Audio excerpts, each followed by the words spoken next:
We are here with Brenna Trout Frey, who just moderated our Rule of Law panel. Now, Brenna, this is your second Principles First event. What did you think of the panel that you just did and the energy inside the ballroom? I loved the panel. I could have listened to the judges talk all day. I think they're just extremely knowledgeable. They're extremely passionate about this topic, the rule of law. And it got a little spirited in the audience at the end, but it's nice to see people have interest and passion about the subject. And, you know, at the end of our panel, Judge Griffith said he was happy to go out and talk to people in the hallway.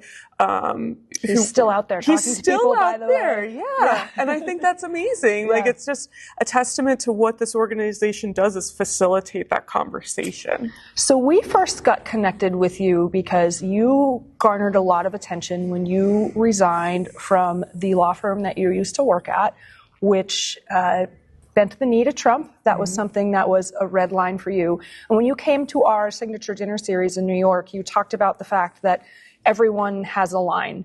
And I think as things with this administration continue to happen, we're seeing that line is being crossed for more and more people. Can you just talk a little bit about your experience and just how that relates to what you see other people going through, and perhaps offer some advice to people who may be struggling with their own line and where to cross?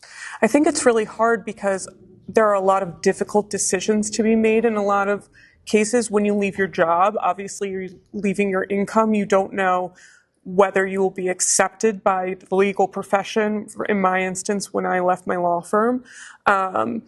So there's a lot of risk there. And I think people are right to be worried about that. But at the same time, I think people really want to feel that they did something, that when they saw that this was just across that red line, they were prepared. And so I think that's one of the things that I talk about a lot, is the reason that I was able to quit so quickly is I kind of saw the writing on the wall of where it was going. And I thought in my head, what's going to be the red line?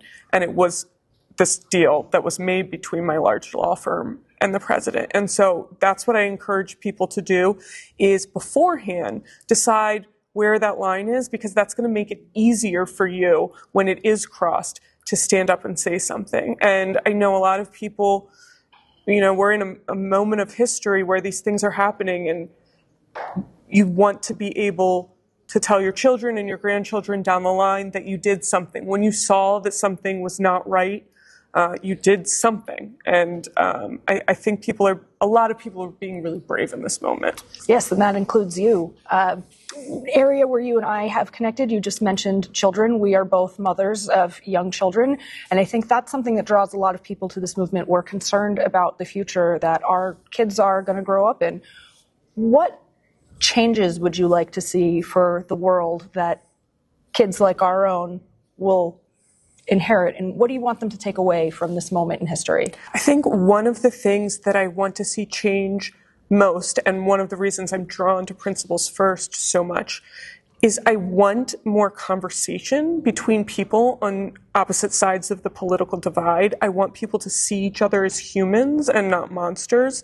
I think when you talk to people who have differing political views than you may not agree with them, but you can see where they're coming from, whether it's fear or concern, and that humanizes people, and that, I think, in a lot of cases can make you less angry at the other side. I hate the moment that we're in where people are so, it's almost like a religion to be opposed to the other side of the political divide. And you can see here people talking, this discussion, seeing where they agree, where they can overlap, and where they don't, but doing it in a manner that humanizes everyone. Well, we want to end on a positive note. You're doing some consulting work in the legal community, in the democracy space.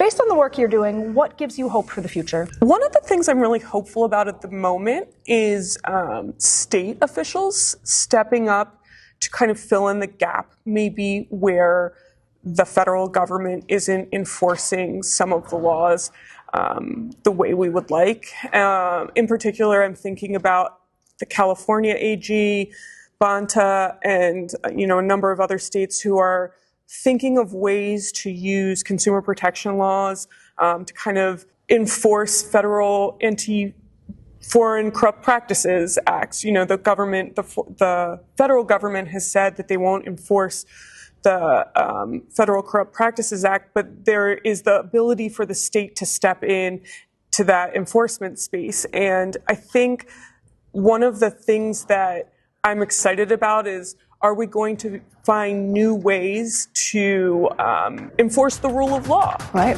Brenna, thanks for being with us today, and thanks for putting your principles first. Thank you.